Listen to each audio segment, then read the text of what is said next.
Hello and welcome back to the Joe and Toby Talk podcast. We are back for our third episode since our return, and I am delighted to be joined by, as always, by my wonderful co-podcaster, Mr. Toby Jones, who is a newly returned, reinvigorated YouTuber, by the way.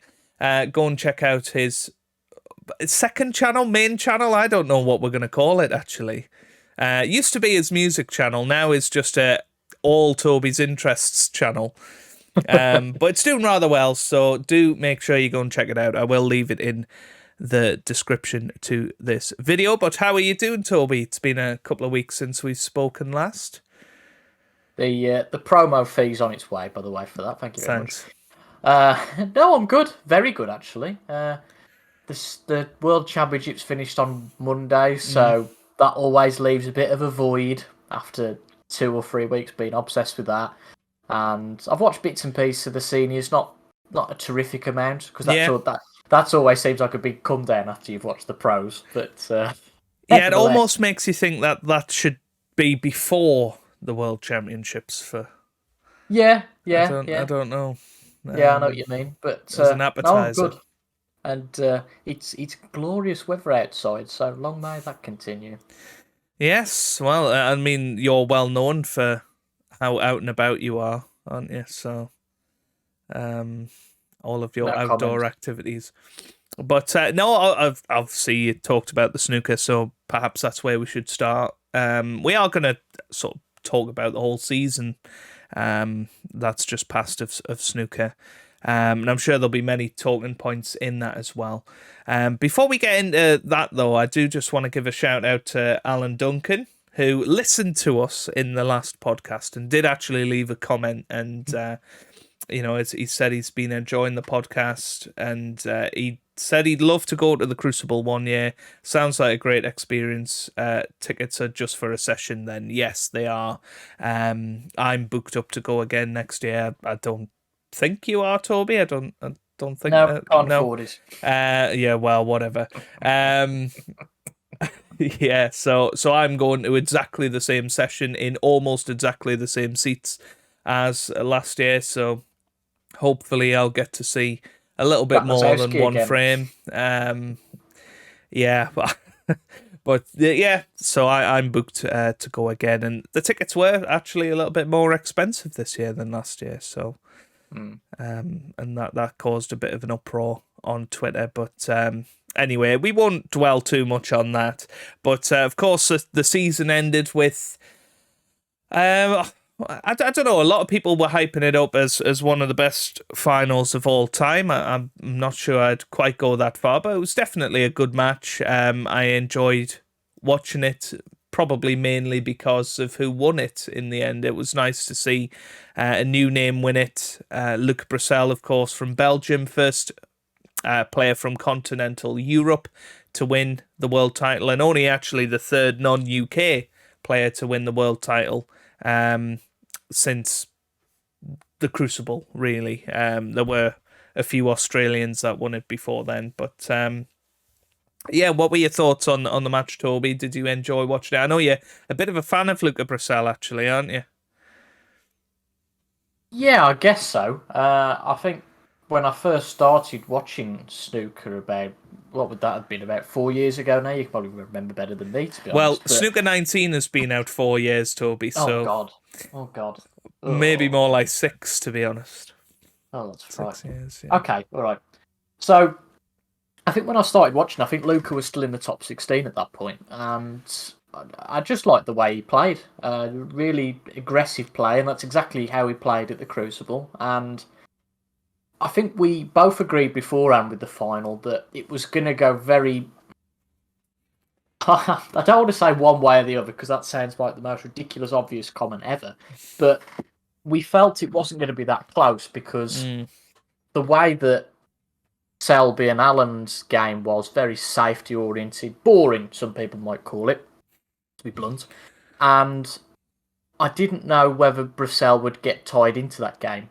Brecel would just play his game and either get wiped off the table because Selby would tie him up in knots, or the other way around, that Brecel would just smack the balls around and get a bit of luck, and it would go for him. And in fairness, most of the game was the latter, and it wasn't until the last evening when Selby started to come back that Brecel just looked shell-shocked. I texted you about 9:30 and said, oh God, Selby's going to win this, isn't he? It's written in the stars. But he didn't. I think Selby would be quite gutted with that, actually, because he'd got Brecel just where he wanted him. He couldn't pot a single ball. And Selby made a mistake himself, left him an easy one to start with. And once he got going, he won the whole event. And I think, in fairness, he really deserved to win the event. As you say, I think the final was good because of the person who won it. And nothing against Mark Selby at all, but I think that Brecel has...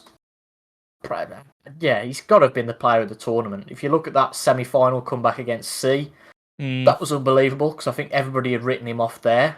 I think those two were the players of the tournament, weren't they? Brecel and C, probably. So whoever won that match were, arguably the players that deserved to win the tournament. I think we'd said, or I'd said at least, that Selby was getting found out a little bit in the final because I'm not sure he played that well, really, to get to the final, which that's how good a player Mark Selby is he can play his B or C game and easily get to the final.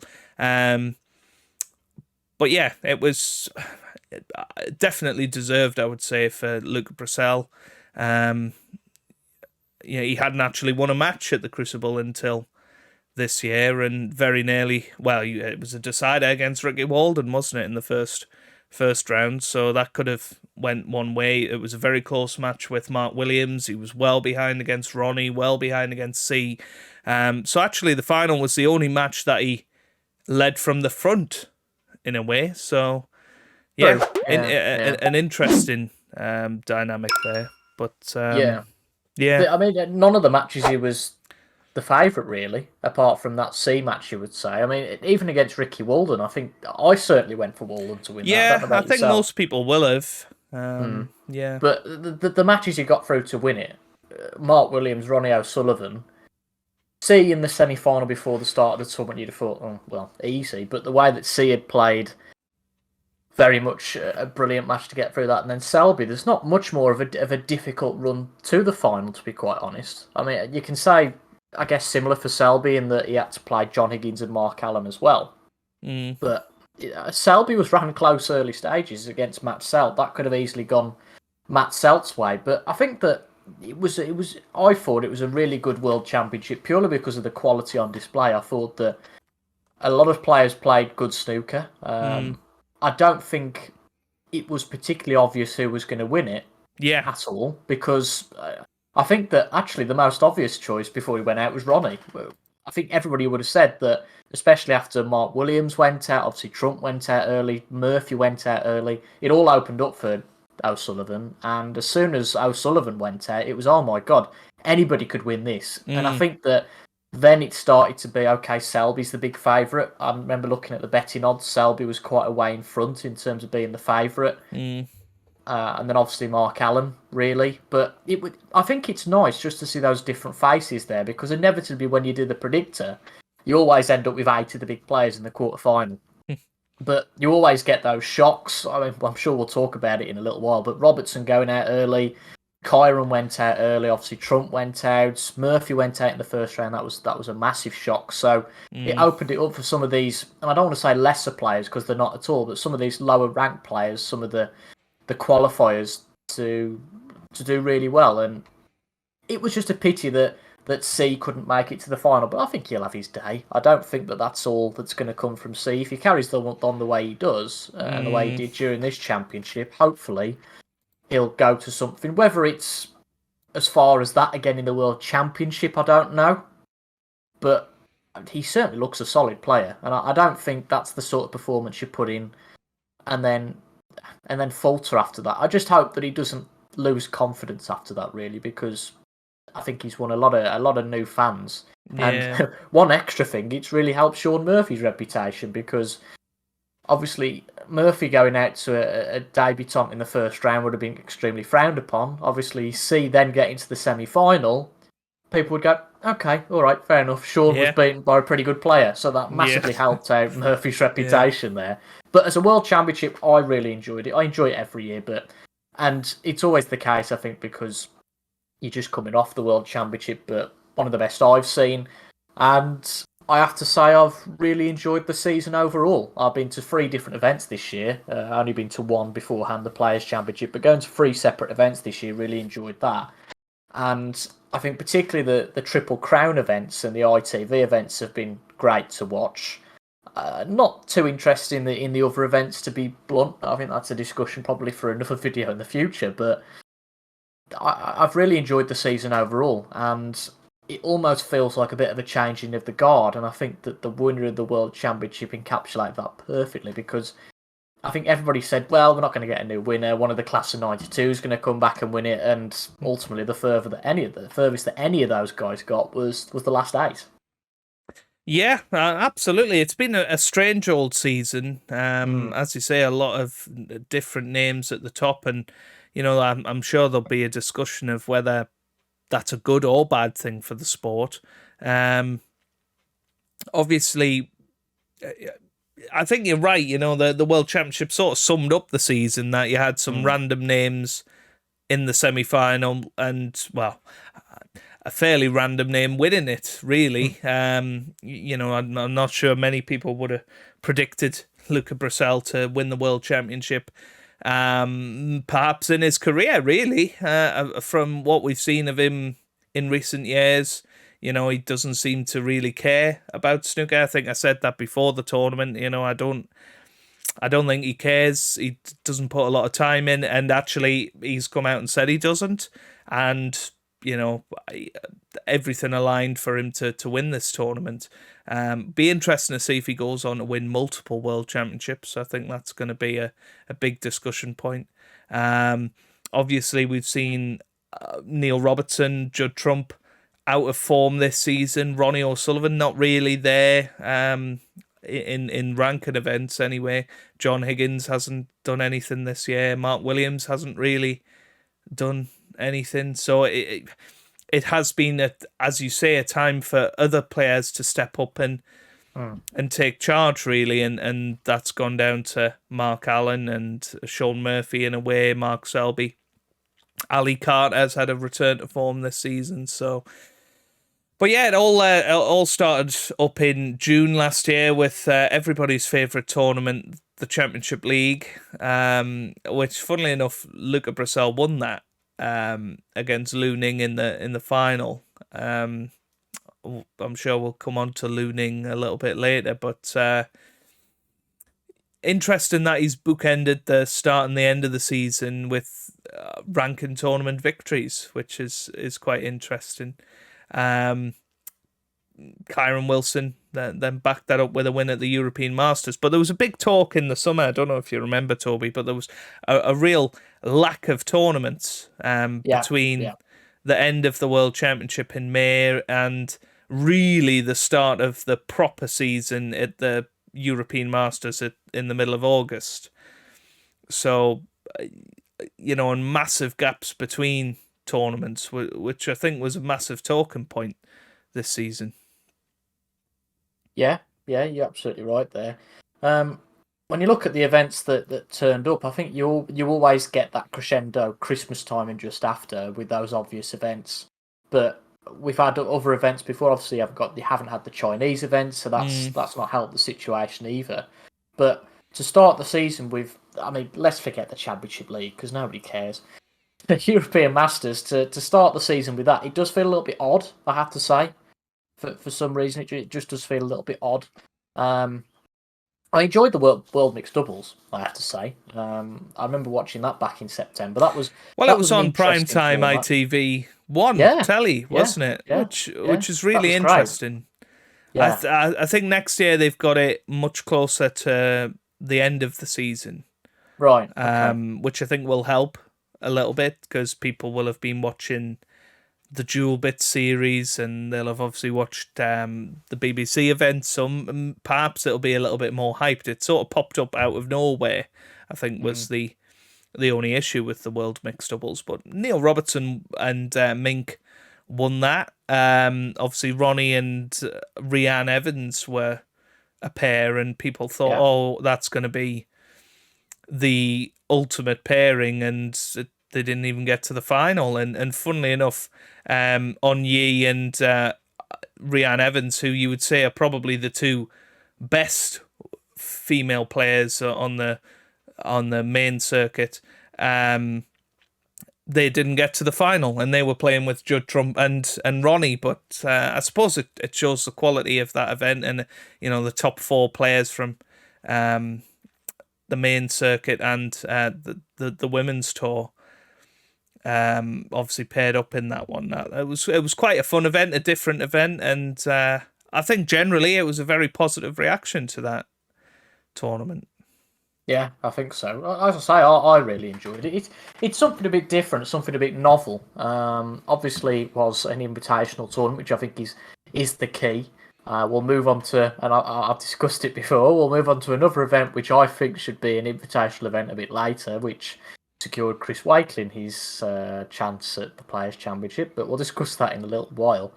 But yeah, I really enjoyed the mixed doubles. Obviously, less of the whole Marshall Arena thing this year, which was nice. There was only 2 events played there, as opposed to a couple of years ago where every the Morningside Arena seems to be becoming the new one. But that's a discussion possibly for later in this podcast. But the British Open returned as a proper ranking event. I think last year it was best of 5s, wasn't it, for most of the tournament, and then it was best of 11 for the final. It was a bit of a Mickey Mouse tournament.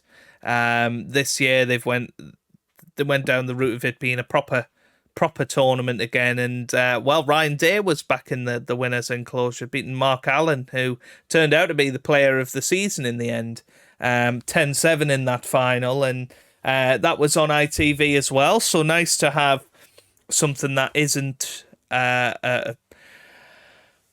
I don't want to call the Dual Bit Series an invitational event, but it sort of is, because actively is, yeah.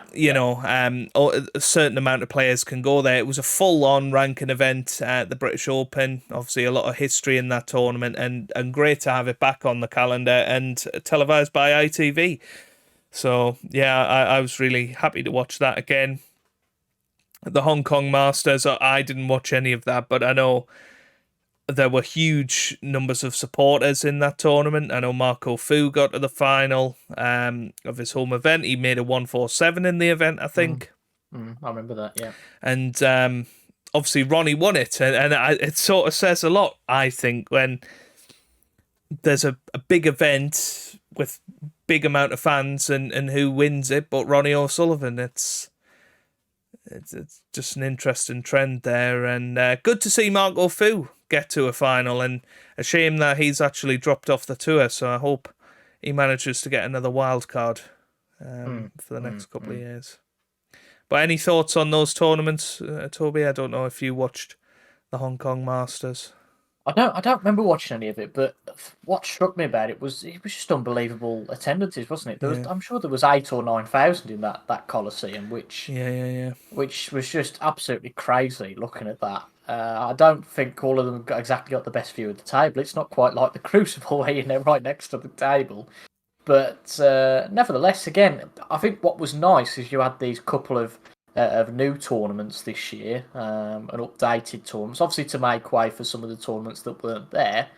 But I have to say, some of those invitationals, obviously the mixed doubles and the Hong Kong Masters with some of the top players, that they were really enjoyable to watch, because what you get sometimes is these smaller tournaments, and looking down the season, there weren't many of those where, as you say, are a bit Mickey Mousey, where, to be blunt, you end up with players in the... I mean, it's the age-old tale. You can only beat who you're up against, but some of these smaller tournaments, the bigger players don't turn up, and obviously you don't get as good a standard of play, and therefore it's just not as exciting, really. And fortunately this season, that there wasn't as much of that. If you look at the winners list, you would say that they're all certainly established players on the World Snooker Tour, which is encouraging. Obviously, as you say, Ryan Day winning an event this year, Ali coming back to a bit of form, even Rob Milkins winning the Welsh Open. That was a shock, but just a surprising season, but a good, well-rounded season. And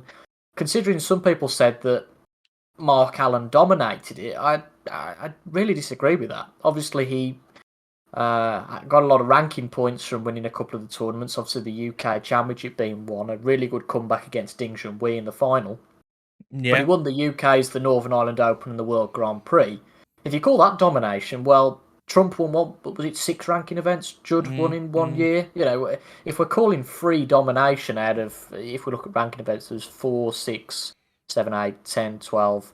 15. If you're talking a 20% strike rate as domination, I'm not exactly sure that works. Yeah, lots of people have talked about Mark Allen being player of the season, and I mean, he's done really well. I don't dispute that. But whether he's as outright player of the season as people think, I'm not so sure on that. Especially because it was so long ago now as well, when all of that happened. To say he was the favourite going into the World Championship, I think, was a bit rich. But can you understand why? Because of the nature of the season, there was only him and Murphy to choose from, effectively, who were the real form players out of the traditional top players, really. Because the class of 92 hadn't done much, so they get elevated anyway, just because of their stature. But you had Neil Robertson, won the mixed doubles, didn't get to another final, which is a bit mental, really. Judd Trump had a good middle of the season, winning the Masters and then runner-up in the Grand Prix. But again, he didn't do much. Even players like Kyron Wilson obviously won the European Masters, didn't get to another final until the Tour Championship.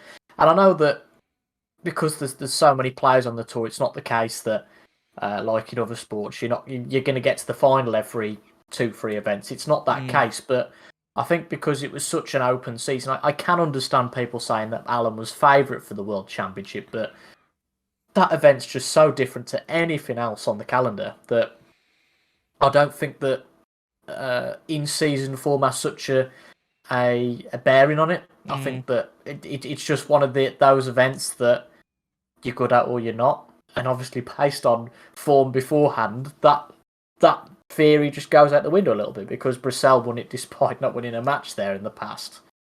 But as a season, it's been really open and just nice to see different players at the top. Because I think we joke about it in Snooker 19, but it did almost feel at one point like it was Selby and Trump, and a couple of others, and that was it. I think what we've got now with different players winning tournaments, it's an interesting discussion to bring up whether it's good or bad for snooker, and I think there's merits to both ideas. The one glaring problem was, I have to say, the field for the Tour Championship, because it was, let's just say, it wasn't the strongest field, to be completely blunt. If we look at who was in that draw, we had obviously the finalists, Kyron Wilson and Kyron Wilson and Sean Murphy, who won the event. Mark Allen was in it, but Mark Allen's form really started to drop, and that's why I was a little bit more shocked he was favourite for the Worlds, because he went out in the first round of the Tour Championship, went out in the first round of the Players to Joe O'Connor. And then if we look at the other players who were there, Rob Milkins, I think Milkins will struggle to stay in the top 16. I think he had a very good week at the Welsh Open, he's had a good season, but obviously we'll have to back that up next season. So I think he's similar to Allen, has started to go off the form a bit, obviously. Ryan Day, because of that British Open win, that was big for him in the rankings. And I think Ali Carter has started to run out of steam as well a little bit. So in terms of the enticing matches, you had a repeat of Murphy and Selby from the Players' Championship that I went to see live at the Players, and then they were in the semis as well.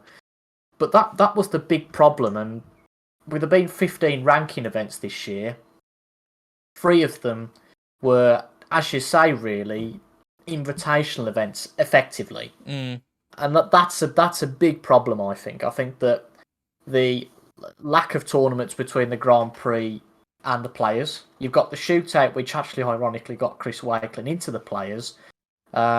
then you've got the German Masters and the Welsh Open, which obviously helped out Ali and Rob Milkins massively. Not to mention this coveted. What was the bonus called? What was it called? The bonus the was Bet Victor series. Yeah. You know, the bonus that nobody cared about, but if it come on your bank account, you wouldn't mind it, would you? But the fact that there was just those few tournaments between the the Grand Prix and the Players serves as a bit of an issue, and I don't know how you get round that really. Well, I think potentially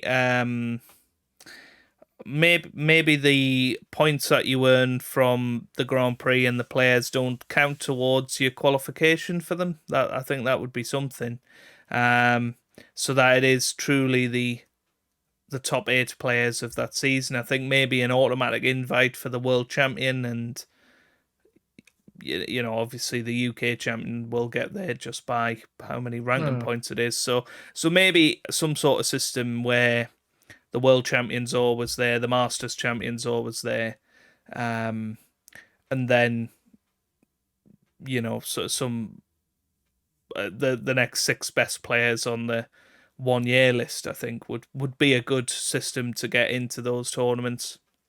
It's very good for the promotional material as well. I remember at the Players, and particularly at the Tour Championship, there was quite a bit of criticism because of the field. I know you said at the time that Players Championship field was probably the weakest you'd seen, and obviously comes as the nature of the whole 1 year list. And apart from the obvious shootout thing, which put Chris Wakelin in there, you had players, obviously the likes of Ryan Day, who won an event, so he gets in. And effectively what happens is, if you have, depending on the tournament obviously, but if you have 1 or maybe 2 good weeks, you can pretty much tick off the Cazoo, Jewel Bits, Coral, whatever series it is now. You can tick those off. Whereas if you're kind of trudging along and having a decent season in most events, it doesn't really reward consistency, I wouldn't say, because obviously that's just the way the rankings work. That's more of a rankings discussion, I think. But it didn't put me off because I was quite happy with who I was seeing in the Players' Championship. But obviously the lack of Ronnie's being there and Robertson's. But I guess ultimately you can't just gift these players an option to be at these tournaments. I think that what you said about having the world champion and the Masters champion there is a fair point. I think that's a good point, because at least you have some draw there. But we have to talk about the Tour Championship, don't we? And Tahir Hadjat standing in the crowd with 3 people who were asleep. Yeah, no, absolutely. I mean, it was... well, I think the first round matches were poor. Dead. Yeah. There was no crowd. However, once it got to the semi-finals and the final, I think it really picked up a bit. I think there's something to be said for. I mean, the very first year they did it, it was best of 17, best of 19, best of 25. Was the format. I think the fact they're all best of 19 matches kind of, I don't know, it lessens it a little bit for me. I think it becomes a bit samey, doesn't it? I think, if they're going to have different lengths, then go 11, 17, 19. If you don't want to do a 3-session final, that's fine. But, yeah, and I think they were all quite one-sided as well, if I remember correctly. I might be wrong about that, but that's just the memories I have of the tournament. I mean, looking at it now, 10-4, 10-5, 10-7, 10-8. Nothing went to a decider in that first round, or quarterfinal as it's called. So, but in the past we've had some brilliant tour championships. I think it does work, but only if your best players are playing well. And that's just the way the cookie crumbles. And I think because this season there was a lot of, I mean, you said, it's great to see certain players like Robert Milkins and Chris, not necessarily Chris Wakelin, but Gary Wilson. Sorry, Chris. Winning tournaments. I think that's actually a bit of a detriment to the sport, personally. nothing against Robert Milkins, and I was really happy for him winning that tournament, but I think it would have done better stuff for the sport had Sean Murphy won it.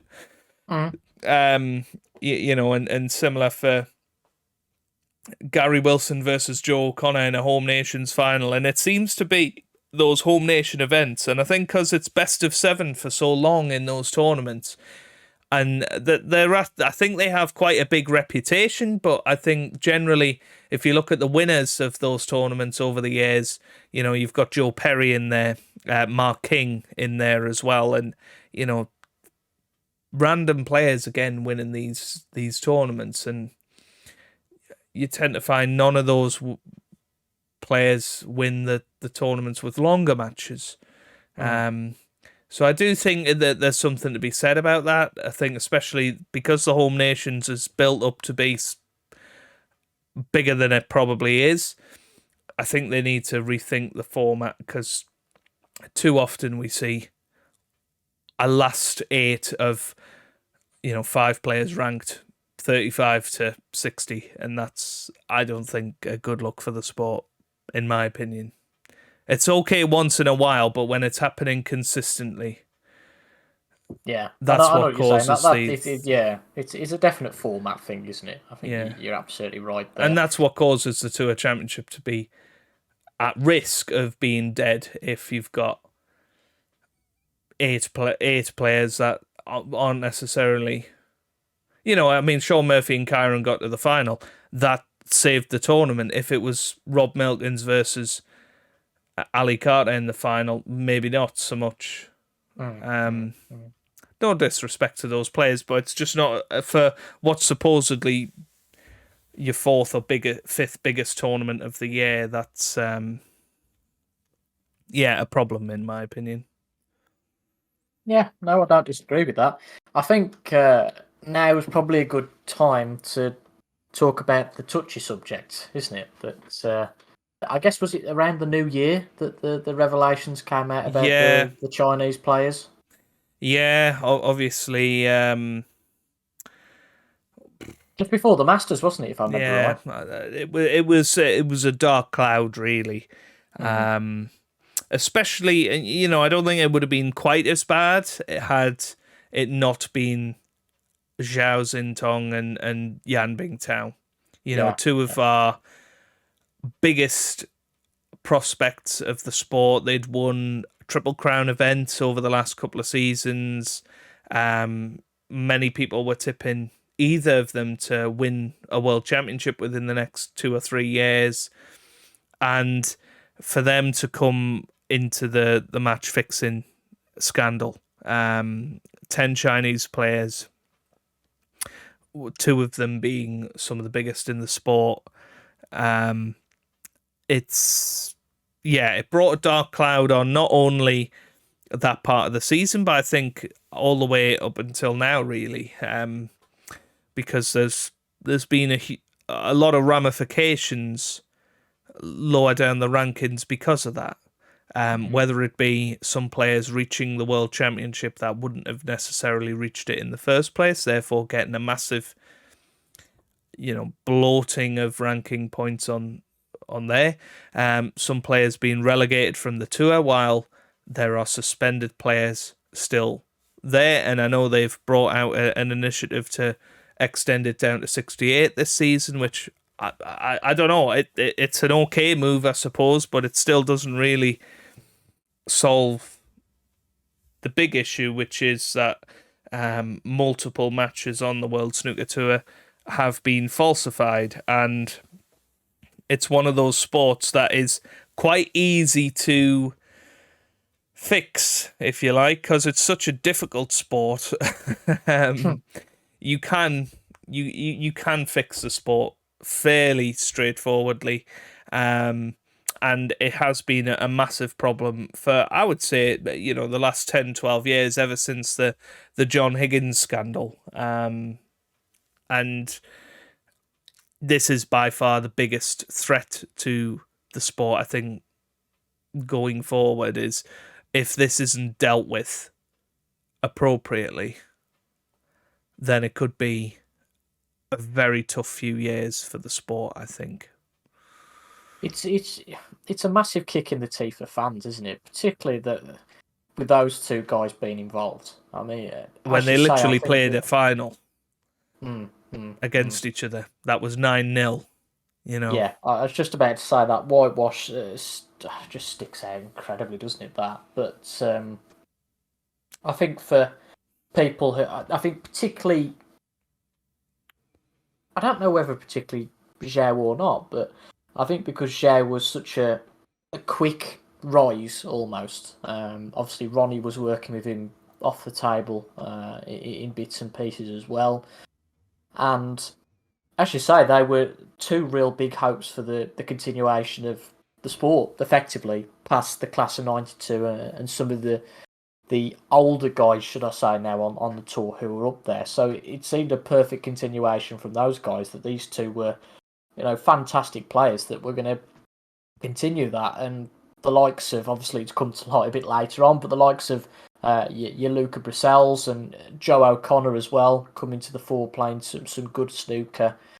You started to get a good field of players that you thought, okay, this could be the future. But with those two taken out in that way, it just feels like a bit of a sucker punch, doesn't it? Knowing that it's been falsified, really. And yeah, I don't think it's worth dwelling too much on it. But you are right; it's definitely cast a dark cloud over the season as a whole. And I completely agree with you. I think it's got to be dealt with appropriately, or ultimately there's loopholes for it to be done again. And like anything like this, I think you've just got to set a precedent first off, and you just can't quite understand the rationale of the players who got involved, particularly the Yan and Zhao's of the world. I mean, the money they were making and could have made, and they've clearly got the ability. And but no, it's one of those. It's a real shame, but as long as it's stamped out, it's happened in the past. You can't do anything about it. Mm-hmm. But just as well that we have got players like Brecel. But as you say, I mean, talking about Brecel, he could be a flash in the pan as well. And I think you could be right. It's very much going to go one way or the other with him, that he wins that and doesn't do anything else, or really presses on now. And I worry a little bit it could be the latter. Similar to Judd Trump. I'll never forget Judd Trump after winning that World Championship saying, well, I've won one now. I'm not that bothered about winning more. And it's like, come again? Yeah. It's just so disparaging for a sport to be like that. And although we don't like domination, but you've got to have those players up there that are not dominating as such, but winning a lot of events to make it feel exciting and have that whole underdog factor, or else everybody's on the same pedestal and it's not as exciting as such. Exactly like Selby being beaten by Brecel. That was a real shock, and almost the strong favourite being beaten there was a real good feel-good factor. But like some of these lesser players, finals like Carter against Ford, Wilson against O'Connor, it's one of them that whoever wins, it's not really going to be a shock. And I think that surprise, underdog, it's a massive thing for all sports, really. Oh, absolutely. I think particularly in the big events, that's what you need. You need your big players, and you don't get big players if they don't win a lot of tournaments.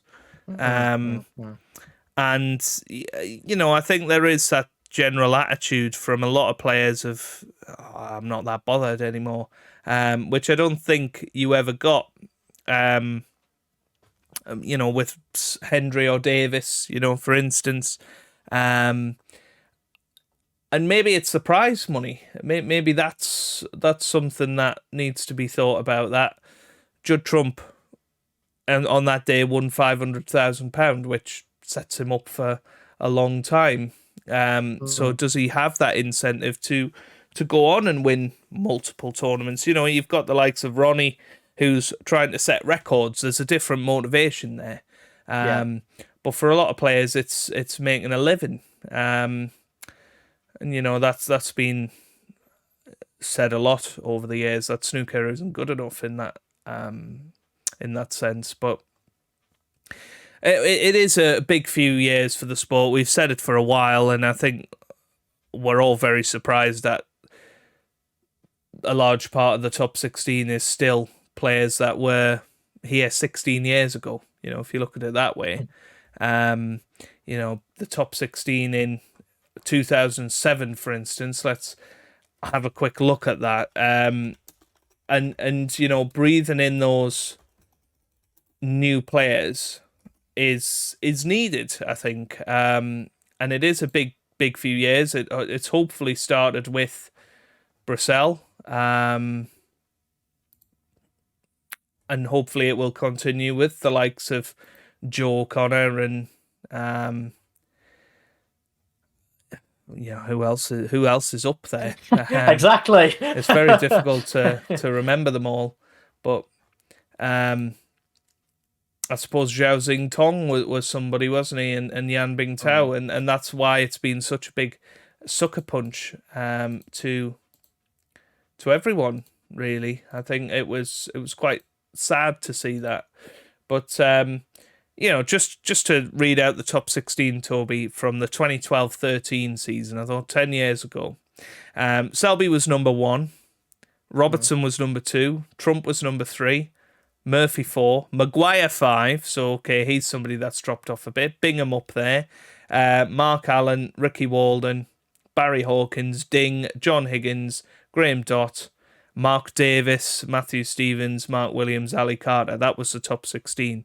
Now, Ronnie had just taken a year out of the sport, so he was at number 19, but put him back into the mix, and for the most part, those players are still the top 16 now. The likes of Ricky Walden, Barry Hawkins, Stuart Bingham, they're just outside the top 16. Obviously, Mark Davis has just dropped off the tour, back on the tour because of the whole drop down to 68. But other than that, and Matthew Stevens, you would say most of them are top 16 players. And that's quite a statement. I'm not sure there's many sports out there, other than possibly tennis, that I've seen such a sort of stable array of top players for so long. I don't think it's possible, is it? Really, unfortunately, with the physicality of a lot of other sports. I'm even thinking about F1 as an example, and you might get it for 6, 7, even 8 years, but not long after that. Snooker's unique in that way, I think, but it is a bit of a worry. But ultimately, there's not a lot can be done because the players that are there, and ultimately you get a 2-year card as a debutant on the tour, and that should be enough, really, if you're good enough to start winning matches and catch the eye. But again, there's not a lot that can be done. Obviously, we're not talking about top 16 as such. If you can keep on the tour, and I mean, it's been a very long time coming, players like Rob Milkins winning tournaments, then obviously you establish yourself. But there just doesn't seem to be anybody coming like that. I guess another player who's a little bit older that you could put in that category now is Hossein Fafai. The one that the visa issue, man. The amount of times I hear that, I just get sick of it now. It's like, all right, okay, that's in the past, and it's a bit like, well, the John Parrott story with all these Chinese players. But even so, I guess you can put Fafai in that as well. Yes. Could we put your mate in there, McGill? I don't see McGill as a young player. It depends what you say is young, because I guess that the time frame that some of these other players have been around, it's knowing how long other players will be around. I mean, have we got another 10, 12 years of Robertson, Selby and Murphy and the like, or not? If not, I think we've got a big problem. Yeah, I mean, I think McGill, he's been around for a good 10 years now, really, as a decent player, but only seems to turn up to one event a year, and that there's only so far that can take you. It's very similar to a Barry Hawkins. Now that Barry Hawkins isn't doing well at the Crucible anymore. His ranking has taken a little bit of a slide. Jack Lazowski's another one. You know, I know you're not the biggest fan of Jack Lazowski, but I really want to see Jack Lazowski win some tournaments, because I think he's the sort of player that can be popular in the sport, and that's a very important thing to have, is popularity. You know, what we don't want is a sport full of Mark Selbys. You know, you need Mark Selby in the sport. You need Anthony McGill in the sport, but you don't need a sport full of them. Because if that's where you get to, then you end up with a sport that's boring. You need your playmakers. You need your exciting talent. Much like you need a Messi and Ronaldo for every Virgil van Dijk that you see. You need a Haaland for every Ben Foster. That's clutching at straws there. Jeez. Yeah, you know, you need a Federer for every Djokovic that you have. You need a Brecel for every Robert Milkins. It's about having these players that have personality, that have character, that have fans, that bring people to watch. And for so long, that person's been Ronnie, and Ronnie's not going to be around forever. You know, we've seen that this season. The Ronnie factor is still massive in snooker, and we need to start seeing Lazowski, Brecel, Trump even, you know, winning tournaments regularly so that they can get these fans and prove that there is a life after Ronnie. And I guess that's what I'm saying really about who is out there that is young and exciting to watch, not just young and able to win some matches. You know, young and exciting, that will bring in new fans. I think that's what we have to look at. And I guess that's what Max has done in F1, you know. He, as much as I don't think he is revered, I think he has brought a whole new fan base to Formula One. Yeah, true. I think F1's a bit of a different story with the whole Drive to Survive twaddle, but I can see your point. Yeah, definitely. or maybe snooker needs that, you know, in a way, something. I know they've tried it a couple of times with stuff on YouTube, but yeah, they either need players that will bring the fans, or they need to go and find the fans by making snooker more dramatic than it is. That there lies your problem, I think, for us, the likes of us. Do they go the way cricket's gone, of having shorter events, more exciting events, which personally I think is, it's not a move I like, but at least with cricket you still retain the longer test match format, which is by far the best format for me. Is that the way they go? Because the shootout gets a following, but to be completely blunt, is that just a jollier day out, a bit of fun? I don't think that could be replicated across several tournaments. Or is that just the way snooker is, and it's inevitable that it's only going to reach such a height? I know, obviously, back in the day, the 80s, it was the sport. And I think that was helped a lot by the personalities. But I think the world's changed. I don't know whether snooker would be that sport with people, and this is an entirely different subject altogether, with people having much lower attention spans these days, being much more availability of things to watch. In the 80s, there was the whole free channel debacle, you know, that you had the choice of snooker and a couple of other programs, and that was it. There's that much choice now that I don't know how you get new people into snooker as such. A good move for that is, as you alluded to earlier on, there being exposure on the main ITV channel. That's great, but I think now there's only so far you can go with that.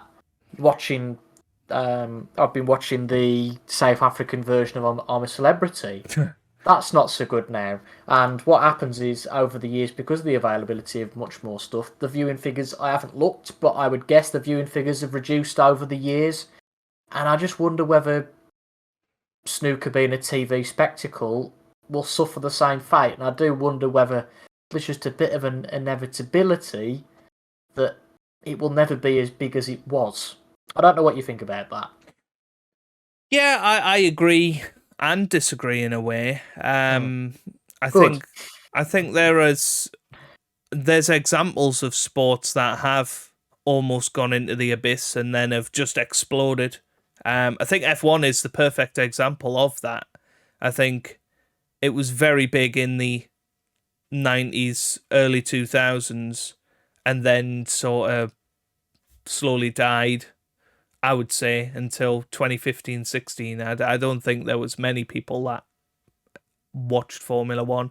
And then all of a sudden, call it Drive to Survive or whatever, something happened that then has expanded it massively. And I think the big thing was Bernie Ecclestone stepped down and, there was new ideas for it. And I'm not sure much has actually changed with the format of Formula One. Really? No, that's the irony of it, actually. Possibly just new locations, new ideas that are in there, but at the heart of Formula One is still the same length race. It's still, an hour qualifying on a Saturday. Generally, obviously, we do have different formats sometimes, which I think is important too. If you're going to have a 25 race season, which is eventually what it will become, then I think you need to have 20% of that season being slightly different just to switch it up, or it becomes boring. I think with snooker, I actually think more people enjoy the longer formats of snooker than and bear with me here, than the very short events. I think the shootout is fine as a one-off, but I don't think anybody wants to see 25 versions of the shootout. I think the Ashes, for instance, is always going to be the most popular part of English cricket and not the 100 or T20. Although they might get fans for a little while, I don't think it's something that will ever reach the quality of the Ashes. And I think what snooker did really well this year was in the UK Championship, they brought it back where the top 16 started at the last 32.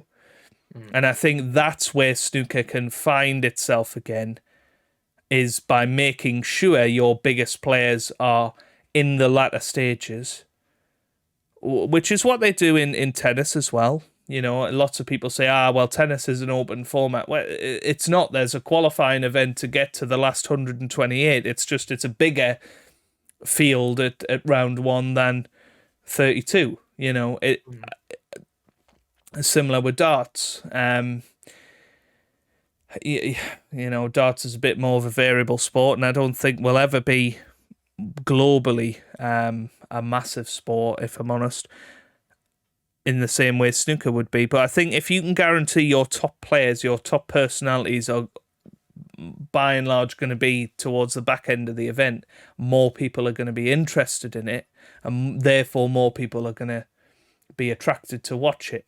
And I think that comes from longer format matches. And it doesn't have to be anything massive, You turn a best of 7 into a best of 11.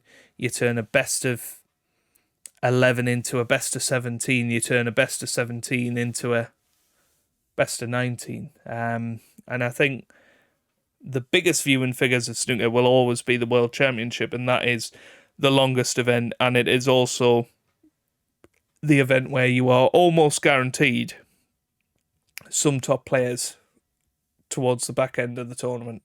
Yeah. So in answer to your question, I think that's where snooker needs to grow. I think it needs to go back towards the longer format matches. Not all the time, but in more tournaments we need to see 2-session matches, and we need to see more top players later in the tournament for it to become popular. Okay. No, I don't disagree with that too much. No, I'm all right with that. I think I've said all I want to say about that. To be honest now, I think that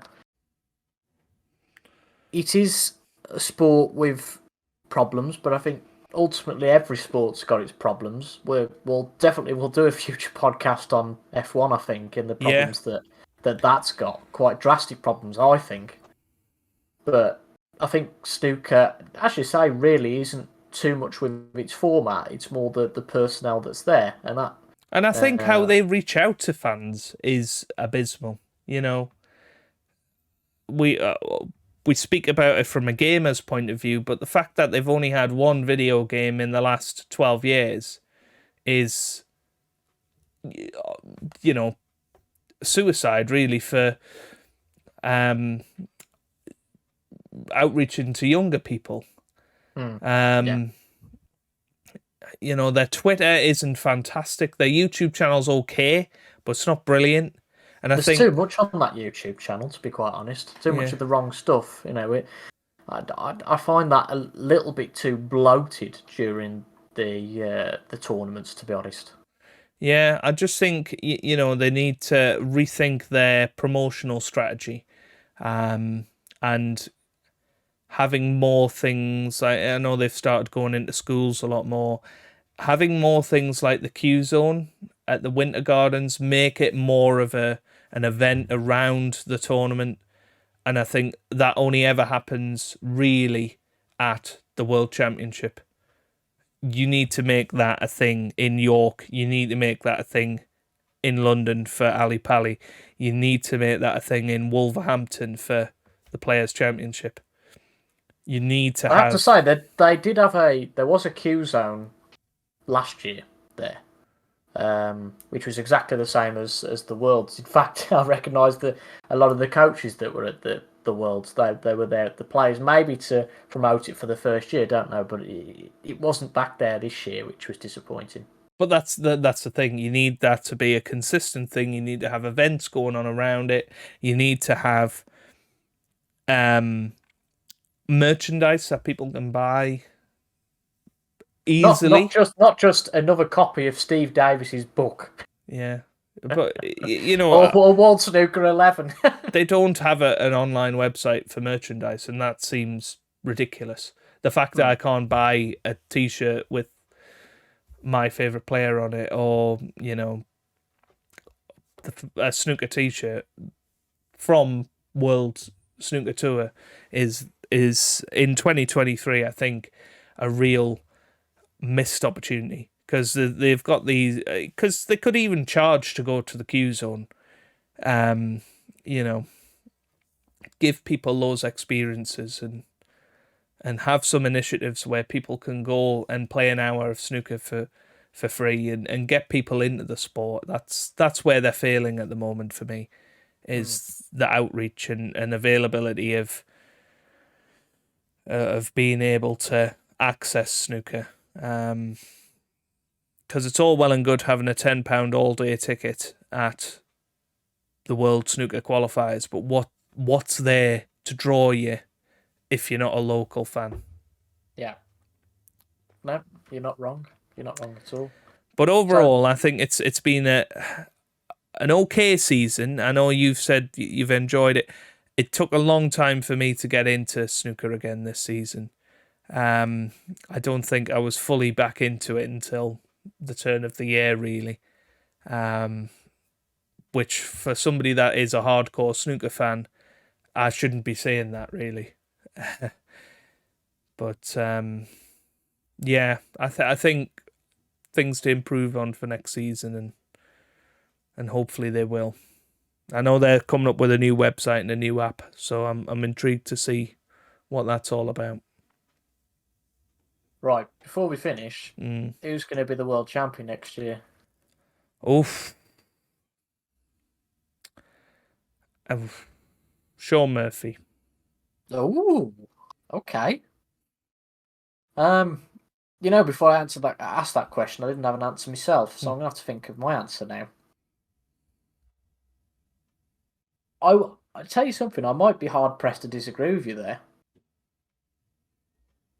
Nah, I'm going to go for Selby. Who's going to be the first of the class of 92 to drop out of the top 16? Higgins. I think. I feel like Higgins is near the end now. Actually, he's had a couple of false restarts. I'd say. I know he won the what was it, the second Championship League, the Invitational one, yeah. And that seemed like a return to form, and obviously he got to a fair few finals last year. He just seems to have lost his cutting edge a bit now. I think it's going to be Higgins. I don't know about Mark Williams, because Mark Williams just doesn't seem to lose it, because he's got such a carefree attitude that... Again, I think this season he hasn't been at his best, so... I'll tell you who's got a real problem before, just to sidetrack, is Robertson. Because he's had such a bad season this year that there's a fair amount of pressure on him this next year. Yeah, it wouldn't be the first he's time. He's been nowhere, has he? Yeah. So that's an interesting side note. But no, to answer that question, I'd say Higgins, and then Williams, and then Ronnie after that. So you're going for Murphy to win the Worlds. I'll go for Selby. Okay. Interesting. We'll see. Do you think Trump will win it again? Not unless at any point. Not unless he changes what he's doing. I think I don't see him winning it in the next 5-6 years. I've got to be honest, and I think, or unless he does change something, I think by the time he's, nearly 40, I don't see him having the desire to do it. If I'm honest, I think something would have to change in his attitude and his dedication to snooker. I think he does work hard, but I don't think he works in the right places for him. And he might have another world championship in him if everything aligns. But do I see him winning 3, 4, 5? No, I don't. I really don't. There might be lots more ranking titles. He may even break the record of ranking titles, but do I think he'll get close to 5, 6 world championships? Not a chance, in my opinion, but I'm here to be proven wrong. Indeed. And I think that's going to be the end of our snooker talk for a couple of months, isn't it? Because the season now fades away into the abyss. Yeah, I know that there was a nice calendar showed at the Crucible of the events, and just looking at this, fortunately, there's a similar lineup for next year. You've got the Championship League that I won't be watching, and then we start with the European Masters again. But we've got the return to China with the Shanghai Masters, and then the Wuhan Open that you said the other week you had to check twice and you saw it was there. Nice to see some of the Chinese events back. That'll be good to see. But yeah, I think that that's it for us with snooker for a couple of months, and we can talk about the summer sports as they used to call them back in the day, the crickets of the world, and absolutely. We've got lots of different interests, and although obviously snooker is a massive part of both of our lives at this part of the year. We've got the F1 to talk about, and some of our other interests as well. We do want to make a point that this podcast won't just be about one thing anymore. And if something does happen that we both want to talk about, then I'm sure we will. We're both going to see Kiefer Sutherland actually in a couple of months' time. So we might even talk about that on a podcast, and our concert experience and how that differs from the Crucible, Toby. Well, you've got an idea. You've sowed the seed. Let's see. Yeah, we'll see. But over the next few weeks, obviously we've got the conclusion of the football season. We've got the F1. We've got the Ashes coming up in the summer. So lots of things to look forward to. And let us know down in the comments as well. What are your interests? What are you looking forward to over the next few months? And Yeah, I think it's Ryder Cup year as well, isn't it? So It is in September, yeah. I'm intrigued to watch that, and hopefully we'll have lots to say up towards the end of 2023 as well. So thank you very much, Toby, for joining me on this snooker discussion, review, whatever you want to call it. We will be back in the next week or so with something totally different. So thanks for listening. Do let us know in the comments any of your thoughts on what we've talked about today or anything in general. We do like reading them out and hearing your thoughts, and leave a like if you've enjoyed all of that good stuff, and we'll see you on the other side of it. Goodbye.